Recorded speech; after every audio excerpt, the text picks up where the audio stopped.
বিয়ের বয়স 4 মাস, এর মধ্যেই হলেন সন্তানের মা, তাও আবার টালিউড অভিনেত্রী রূপসা চট্টোপাধ্যায়ের।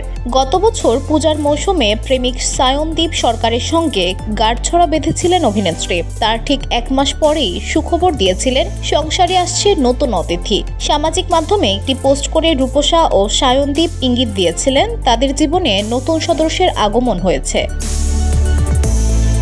আবারও সামাজিক মাধ্যমে শেয়ার করে নেওয়া একটি ছবিতে এক সদ্যজাতের আঙুল দেখা যাচ্ছে। সেই ছবির ক্যাপশনে লেখা, সংসারের নতুন সদস্যের আগমন হয়েছে গত 26 জানুয়ারি। তাই রূপসা ও সায়নদীপ সদ্যজাতের হয়ে লিখেছেন, প্রজাতন্ত্র দিবসের বিলম্বিত শুভেচ্ছা। নিজেকেও জন্মদিনের বিলম্বিত শুভেচ্ছা জানাই ইতি জুনিয়র। এর আগেই সাধের আসর থেকে একটি ভিডিও শেয়ার করে নিয়েছিলেন অভিনেত্রী রূপসা চট্টোপাধ্যায়। ভিডিওতে দেখা গিয়েছিল পরিবারের সবাই ভোটদান পর্বে মেতেছেন। পুত্র হবে নাকি কন্যা, সেই নিয়ে ছিল ভোটদান পর্ব। পাল্লা ভারী ছিল পুত্রের দিকে।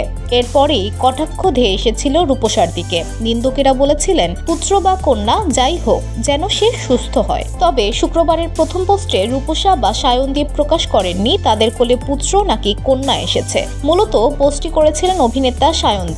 তিনি যৌথভাবে রূপসার সঙ্গে ছবিটি পোস্ট করেছেন। সেই ছবি দেখে রূপসার অনুরাগীদের অনুমান, সংসারে পুত্র সন্তানই এসেছে। তার কারণ, সাধারণত পুত্র হলেই বাবারা জুনিয়র বলে সম্বোধন করে থাকেন।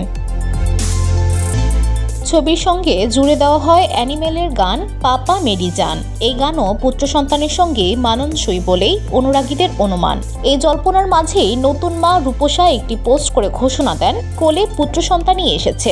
সেই ছবিতে দেখা যাচ্ছে সদ্যজাতের আঙুলে স্নেহ চুম্বন করেছেন অভিনেত্রী। পোস্টে নতুন মা বাবাকে শুভেচ্ছায় ভরিয়ে দিয়েছেন তার অনুরাগীরা।